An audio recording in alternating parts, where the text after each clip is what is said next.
La France traverse une secousse institutionnelle sans précédent, transformant chaque revers politique en détonateur d'une crise profonde. Lorsque l'Assemblée nationale a voté une série de sanctions historiques contre Emmanuel Macron, nombreux sont ceux qui y ont vu un simple sursaut parlementaire. Mais c'est tout l'inverse qui s'est produit. Ce vote a déclenché une réaction en chaîne ébranlant jusqu'aux fondations du pouvoir exécutif. Déstabiliser l'Élysée fait face à une contestation généralisée, à la fois dans les rues et au sein même des institutions. En 2025, ce n'est plus une simple opposition politique, c'est un véritable basculement du paysage républicain. Ce qui devait être un acte symbolique de protestation est devenu une démonstration éclatante que les contre-pouvoirs en France peuvent eux aussi renverser l'ordre établi. 5 mois après l'éclatement de la crise parlementaire en 2025, la situation politique française n'a pas seulement empiré, elle a complètement bouleversé les équilibres du pouvoir. Avec l'adoption de la résolution sanctionnant l'exécutif, l'Assemblée nationale n'a pas simplement contesté les choix du président, elle a façonné une nouvelle dynamique institutionnelle. Cette décision n'est plus perçue comme un geste d'opposition, mais comme un véritable tournant républicain capable d'affecter toutes les structures de l'État. La particularité de cette rupture, elle ne dépend d'aucun soutien présidentiel et s'est imposée de manière autonome portée par une coalition improbable, unissant RN, NUPES et frondeurs macronistes. Cette force politique composite forme désormais un environnement indépendant de l'Élysée. Les effets sont visibles partout, manifestations massives, chute de popularité record et paralysie des réformes. Plus de 900 000 commentaires et publications sur les réseaux sociaux témoignent de l'ampleur de cette contestation inédite. Et ce chiffre n'est que le miroir d'un pays où la légitimité du président semble s'effriter de jour en jour. Sur le sol français, la rupture entre le peuple et ses dirigeants atteint un seuil critique reflété par une défiance record envers les institutions.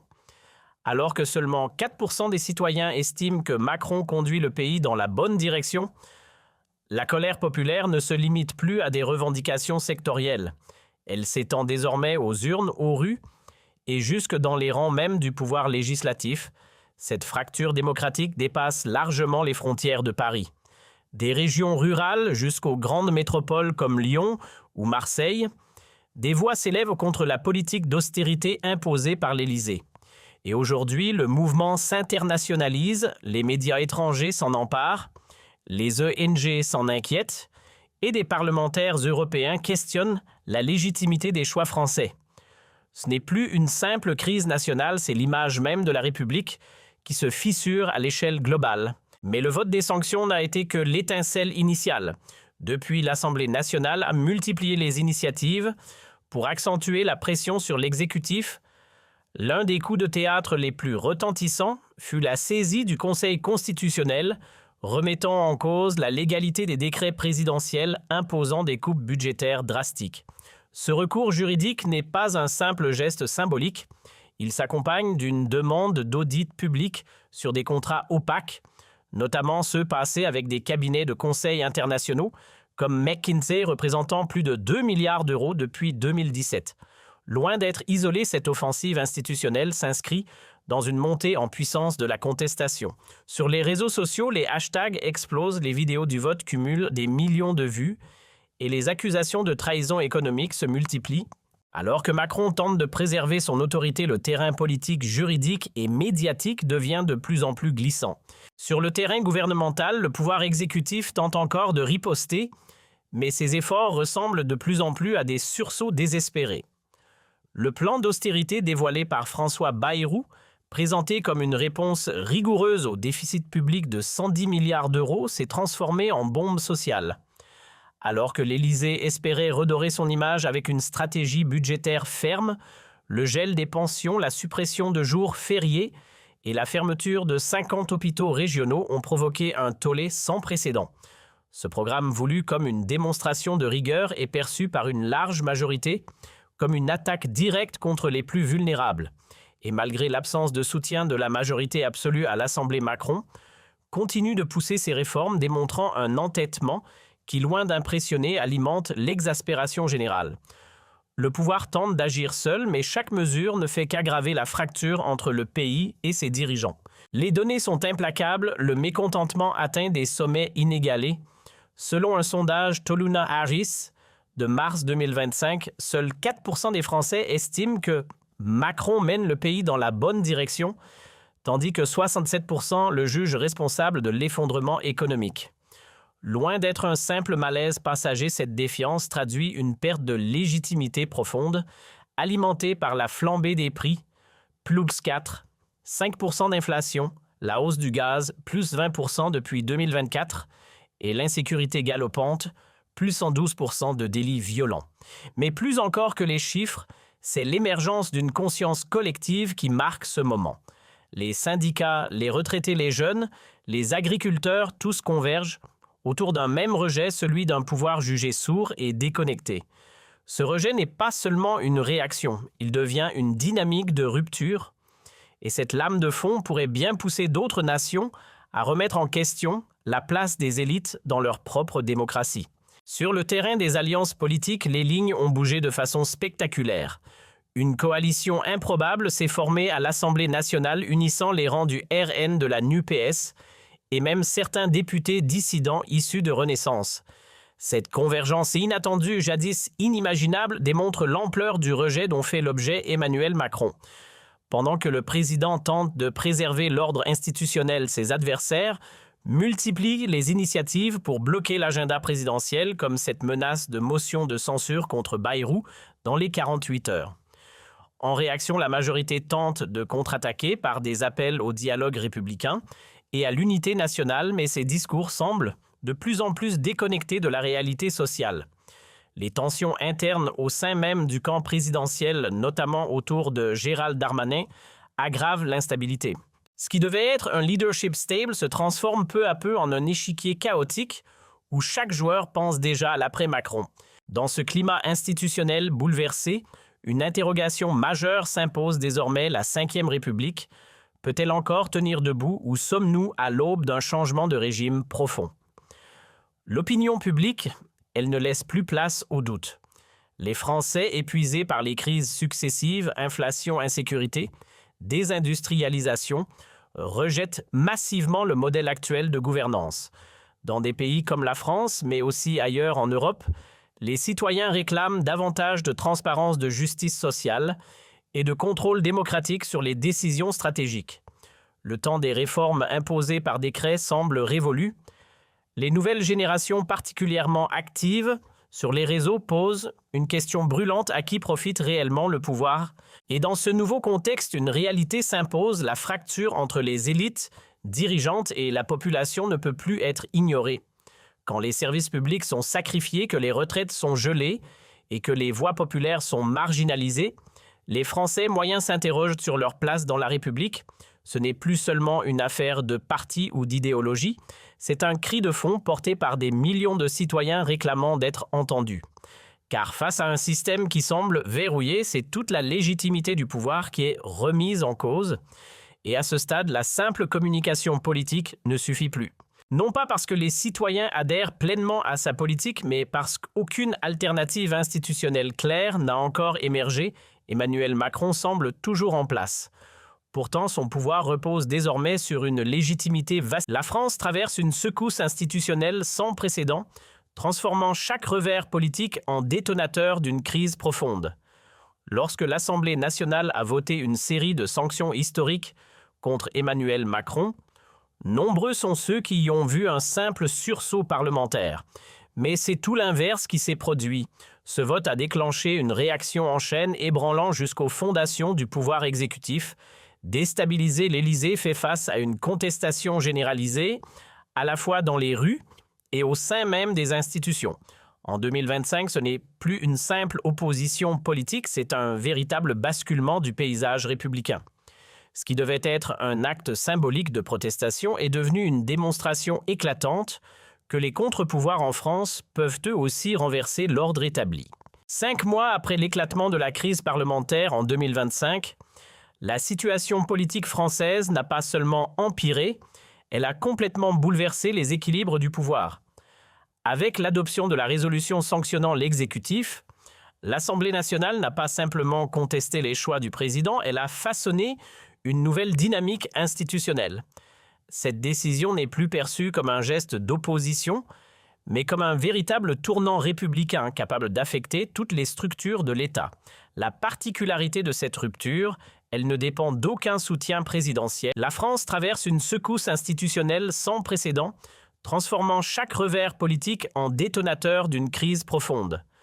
Lorsque l'Assemblée nationale a voté une série de sanctions historiques contre Emmanuel Macron, nombreux sont ceux qui y ont vu un simple sursaut parlementaire. Mais c'est tout l'inverse qui s'est produit. Ce vote a déclenché une réaction en chaîne ébranlant jusqu'aux fondations du pouvoir exécutif. Déstabiliser l'Élysée fait face à une contestation généralisée, à la fois dans les rues et au sein même des institutions. En 2025, ce n'est plus une simple opposition politique, c'est un véritable basculement du paysage républicain. Ce qui devait être un acte symbolique de protestation est devenu une démonstration éclatante que les contre-pouvoirs en France peuvent eux aussi renverser l'ordre établi. 5 mois après l'éclatement de la crise parlementaire en 2025, la situation politique française n'a pas seulement empiré, elle a complètement bouleversé les équilibres du pouvoir. Avec l'adoption de la résolution sanctionnant l'exécutif, l'Assemblée nationale n'a pas simplement contesté les choix du président, elle a façonné une nouvelle dynamique institutionnelle. Cette décision n'est plus perçue comme un geste d'opposition, mais comme un véritable tournant républicain capable d'affecter toutes les structures de l'État. La particularité de cette rupture, elle ne dépend d'aucun soutien présidentiel et s'est imposée de manière autonome portée par une coalition improbable, unissant RN, NUPES et frondeurs macronistes. Cette force politique composite forme désormais un environnement indépendant de l'Élysée. Les effets sont visibles partout, manifestations massives, chute de popularité record et paralysie des réformes. Plus de 900 000 commentaires et publications sur les réseaux sociaux témoignent de l'ampleur de cette contestation inédite. Et ce chiffre n'est que le miroir d'un pays où la légitimité du président semble s'effriter de jour en jour. Sur le sol français, la rupture entre le peuple et ses dirigeants atteint un seuil critique reflété par une défiance record envers les institutions. Alors que seulement 4% des citoyens estiment que Macron conduit le pays dans la bonne direction, la colère populaire ne se limite plus à des revendications sectorielles. Elle s'étend désormais aux urnes, aux rues et jusque dans les rangs même du pouvoir législatif. Cette fracture démocratique dépasse largement les frontières de Paris. Des régions rurales jusqu'aux grandes métropoles comme Lyon ou Marseille, des voix s'élèvent contre la politique d'austérité imposée par l'Élysée. Et aujourd'hui, le mouvement s'internationalise, les médias étrangers s'en emparent, les ONG s'en inquiètent et des parlementaires européens questionnent la légitimité des choix français. Ce n'est plus une simple crise nationale, c'est l'image même de la République qui se fissure à l'échelle globale. Mais le vote des sanctions n'a été que l'étincelle initiale. Depuis, l'Assemblée nationale a multiplié les initiatives pour accentuer la pression sur l'exécutif. L'un des coups de théâtre les plus retentissants fut la saisie du Conseil constitutionnel, remettant en cause la légalité des décrets présidentiels imposant des coupes budgétaires drastiques.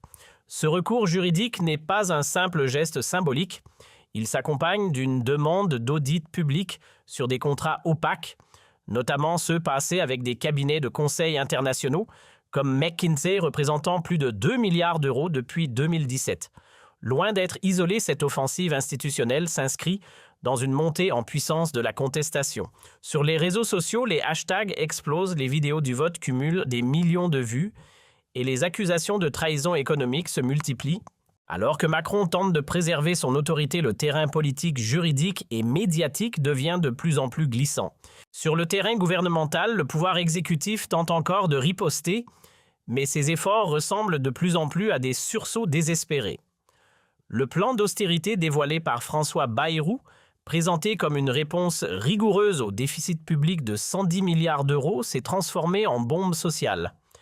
Alors que l'Élysée espérait redorer son image avec une stratégie budgétaire ferme, le gel des pensions, la suppression de jours fériés et la fermeture de 50 hôpitaux régionaux ont provoqué un tollé sans précédent. Ce programme voulu comme une démonstration de rigueur est perçu par une large majorité comme une attaque directe contre les plus vulnérables. et malgré l'absence de soutien de la majorité absolue à l'Assemblée Macron, continue de pousser ses réformes, démontrant un entêtement qui, loin d'impressionner, alimente l'exaspération générale. Le pouvoir tente d'agir seul, mais chaque mesure ne fait qu'aggraver la fracture entre le pays et ses dirigeants.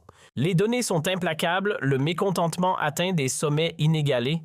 Selon un sondage Toluna Harris de mars 2025, seuls 4% des Français estiment que Macron mène le pays dans la bonne direction, tandis que 67% le jugent responsable de l'effondrement économique. Loin d'être un simple malaise passager, cette défiance traduit une perte de légitimité profonde, alimentée par la flambée des prix, plus 4, 5% d'inflation, la hausse du gaz, plus 20% depuis 2024, et l'insécurité galopante, plus 112% de délits violents. Mais plus encore que les chiffres, c'est l'émergence d'une conscience collective qui marque ce moment. Les syndicats, les retraités, les jeunes, les agriculteurs, tous convergent autour d'un même rejet, celui d'un pouvoir jugé sourd et déconnecté. Ce rejet n'est pas seulement une réaction, il devient une dynamique de rupture, et cette lame de fond pourrait bien pousser d'autres nations à remettre en question la place des élites dans leur propre démocratie. Sur le terrain des alliances politiques, les lignes ont bougé de façon spectaculaire. Une coalition improbable s'est formée à l'Assemblée nationale unissant les rangs du RN de la NUPES et même certains députés dissidents issus de Renaissance. Cette convergence inattendue, jadis inimaginable, démontre l'ampleur du rejet dont fait l'objet Emmanuel Macron. Pendant que le président tente de préserver l'ordre institutionnel, ses adversaires multiplient les initiatives pour bloquer l'agenda présidentiel, comme cette menace de motion de censure contre Bayrou dans les 48 heures. En réaction, la majorité tente de contre-attaquer par des appels au dialogue républicain et à l'unité nationale, mais ces discours semblent de plus en plus déconnectés de la réalité sociale. Les tensions internes au sein même du camp présidentiel, notamment autour de Gérald Darmanin, aggravent l'instabilité. Ce qui devait être un leadership stable se transforme peu à peu en un échiquier chaotique où chaque joueur pense déjà à l'après-Macron. Dans ce climat institutionnel bouleversé, une interrogation majeure s'impose désormais: la Ve République peut-elle encore tenir debout ou sommes-nous à l'aube d'un changement